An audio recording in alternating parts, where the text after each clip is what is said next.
Allô, ladies and gentlemen. Aujourd'hui, je partage ces lives à travers ma page Web Entreprise Maker parce que j'ai essayé à plusieurs reprises de partager à travers un scan des ministres, mais je ne sais pas ce qui se passe. Apparemment, Facebook m'a complètement bloqué parce qu'il ne permet pas que je puisse publier. Alors, aujourd'hui, c'est mercredi, c'est la vidéo du mercredi. Je ne voulais pas rater ça pour rien au monde. Et je veux rapidement partager avec vous 9 outils pour établir la clarté. Si vous avez vu dans le texte descriptif où je parle de la clarté, pourquoi il faut parler de la clarté? Parce que la clarté égale pouvoir. Avant de commencer tout projet, il est important d'établir la clarté. C'est un sujet que je n'ai pas assez développé pour vous expliquer sur la clarté parce que pour commencer un projet, il faut établir la clarté sur soi-même, la clarté sur les résultats et la clarté sur les motivations.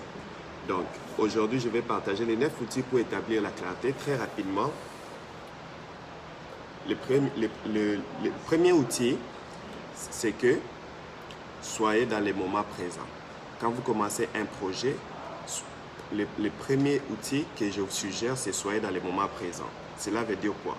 Cela veut dire posez-vous dans un abri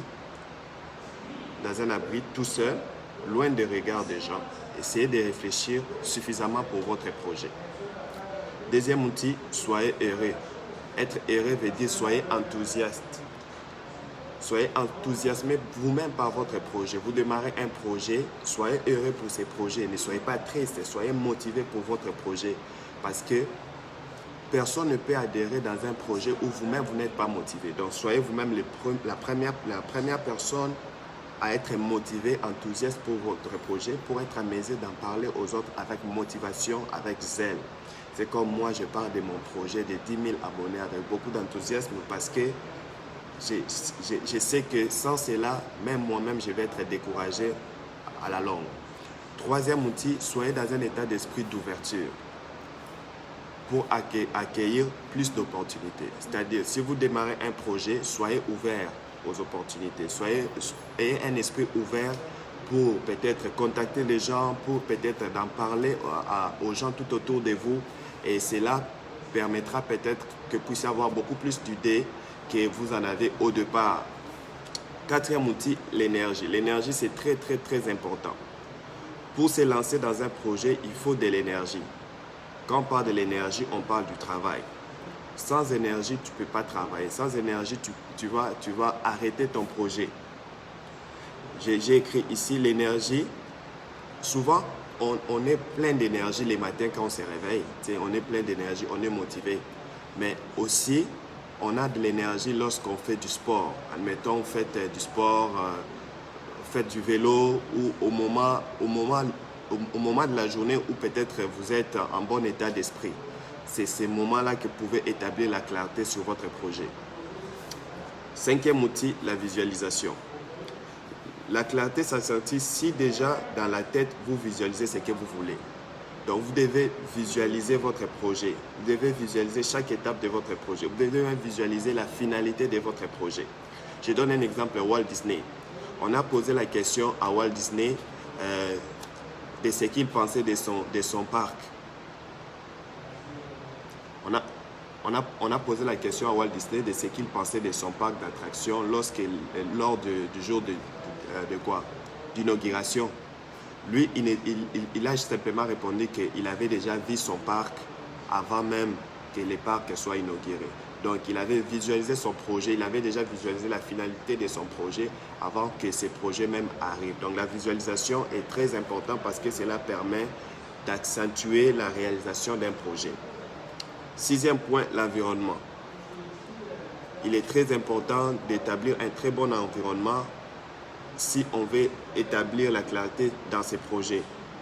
Comment est-ce que vous pouvez, quel environnement vous pouvez fréquenter lorsque vous êtes au début de votre projet, vous voulez établir la clarté de votre projet? Moi, je vous suggère de faire une marche, exemple, en campagne, dans la forêt, s'éloigner des personnes toxiques. Et cela vous permet d'établir la clarté de votre projet. Ça vous donne un temps de réflexion, un temps de méditation. Septième point, les lâcher prise. N'ayez pas de panique. Reprendre toujours le contrôle.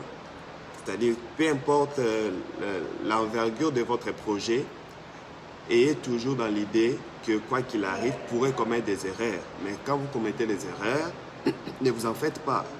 Vivez dans les lâcher prise. Acceptez des fois de perdre les contrôles. Vous voyez?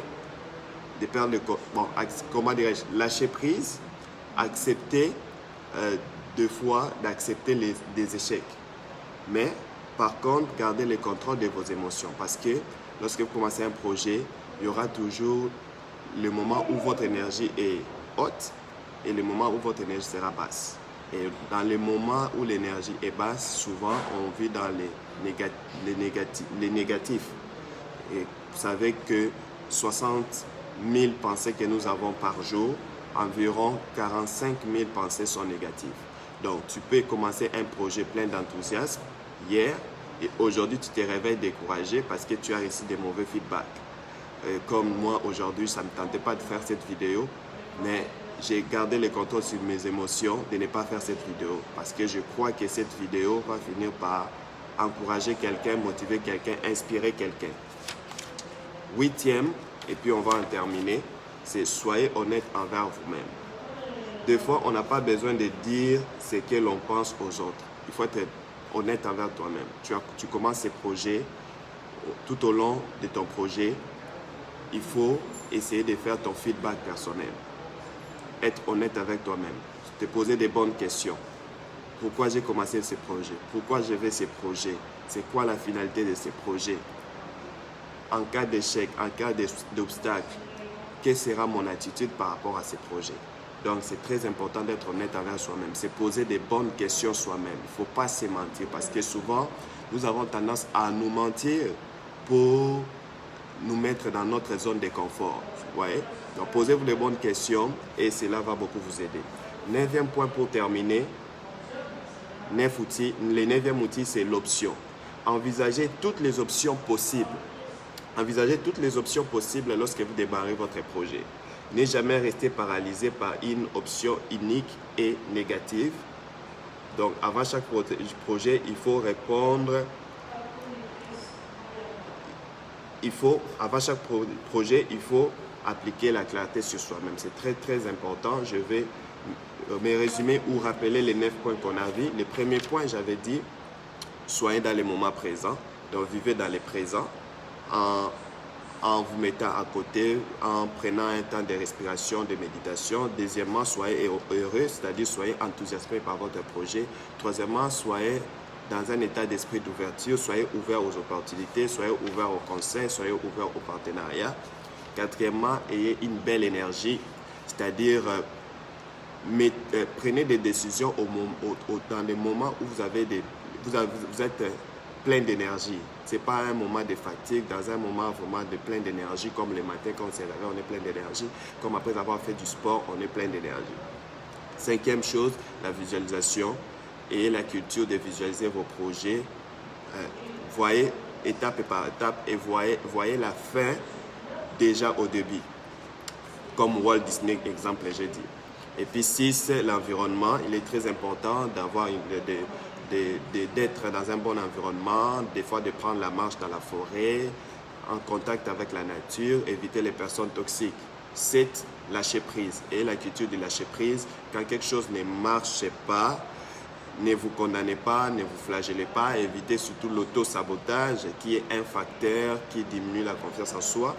Par contre, gardez contrôle sur vos émotions négatives. Gardez contrôle sur vos émotions négatives.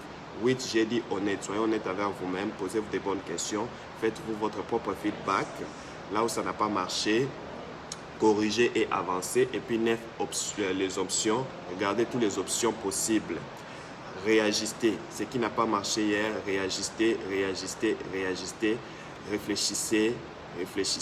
Comme l'a dit Napoléon Hill, réfléchissez et devenez riche. C'est-à-dire aussi réfléchissez et avancez. Et cela est possible. Je vous dis infiniment merci. Si vous avez écouté cette vidéo jusqu'à la fin, Je vous suggère de la partager pour aider quelqu'un, de l'enregistrer pour les regarder peut-être plus tard. Laissez-moi un commentaire positif. Et puis, si vous avez plein d'autres idées à me partager ou des questions, n'hésitez pas. Merci infiniment. Je vous suggère, comme je vous dis, moi aussi, j'ai commencé un projet qui est un grand projet dans lequel j'établis la clarté avec vous. Pour vous donner un exemple, c'est le projet des 10 000 abonnés sur YouTube.